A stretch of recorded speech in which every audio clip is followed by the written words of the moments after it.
کھانسی مطلب کف آج کے دور کا گمبھیر مسئلہ بن کے رہ گئی ہے۔ بہت ساری میڈیسن، سیرپس، ٹیبلٹس، ٹیکے لگوائے جاتے ہیں، اس کے باوجود کف تھمنے کا نام نہیں لیتی۔ کف کیوں ہوتی ہے؟ اس کی کیا کیا وجوہات ہو سکتی ہیں؟ اس کے لیے کیا کیا احتیاطیں ہو سکتی ہیں؟ اور کیا کیا ہوم ریمیڈیز اور آن دی کاؤنٹر کون کون سی میڈیسنس ہو سکتی ہیں، آج اسی کے بارے میں بات کروں گا۔ تو آئیے چلتے ہیں اپنے موضوع کی طرف۔ تو میں ڈاکٹر سید اظہر نقوی، دعا کلینک پورے والا سے۔ اس سے پہلے کہ میں اپنی بات شروع کروں، آپ سے گزارش ہے کہ میرے چینل کو سبسکرائب کر لیجئے اور بیل آئیکن کو دبا دیجئے تاکہ آنے والی ویڈیوز آپ تک پہنچتی رہیں۔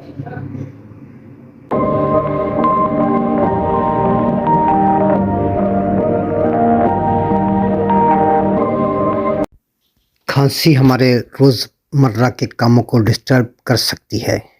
کھانسی کو دو قسم میں تقسیم کیا جا سکتا ہے: ایکیوٹ اور کرونک۔ ایکیوٹ کھانسی وہ ہوتی ہے جو 2 ہفتوں سے کم ہو۔ یہ کھانسی الرجی، انفیکشنز، ڈسٹ کی وجہ سے ہو سکتی ہے۔ اور کرونک کھانسی جو کہ 2 یا 4 ہفتوں سے زیادہ ہو چکی ہو۔ اس کی نشانیاں کچھ ایسے ہیں: بلغم کا خارج ہونا، چیسٹ میں درد ہونا، سانس میں تنگی ہونا، بہت زیادہ پسینہ آنا رات کو، سوتے میں دشواری ہو، کھانستے ہوئے درد ہو، سینہ میں جلن ہو، کھانستے کھانستے وامٹنگ ہو جائے اور سر میں شدید درد ہو۔ یہ کرونک کی نشانیاں ہیں۔ گرم پانی کا زیادہ استعمال کریں، زیادہ پئیں، ادرک والی چائے پئیں اور اپنے کھانوں میں گارلک مطلب لہسن کا زیادہ استعمال کریں کیونکہ یہ اینٹی سیپٹک ہوتا ہے۔ اپنے ہاتھوں کو بار بار دھوئیں، کھانا کھانے سے پہلے اور کھانا کھانے کے بعد ضرور دھوئیں کیونکہ اس سے صفائی کا خیال رہتا ہے۔ لمبی سانسوں کی مشق کریں اور لمبے لمبے سانس لیں اور ماسک کا استعمال کریں تاکہ جراثیم زیادہ نہ پھیل سکیں۔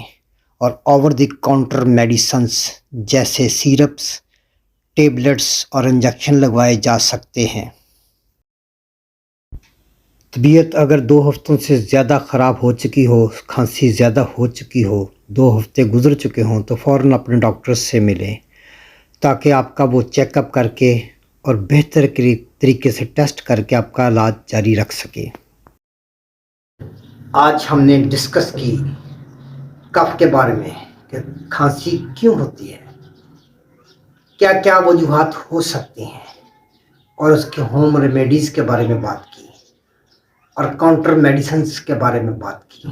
مجھے امید ہے کہ آپ کو میری ویڈیو پسند آئی ہوگی۔ خود بھی دیکھیے، اپنے دوستوں کے ساتھ گروپس میں شیئر بھی کیجیے۔ مجھے اجازت دیجیے۔ اللہ آپ کا حامی و ناصر ہو۔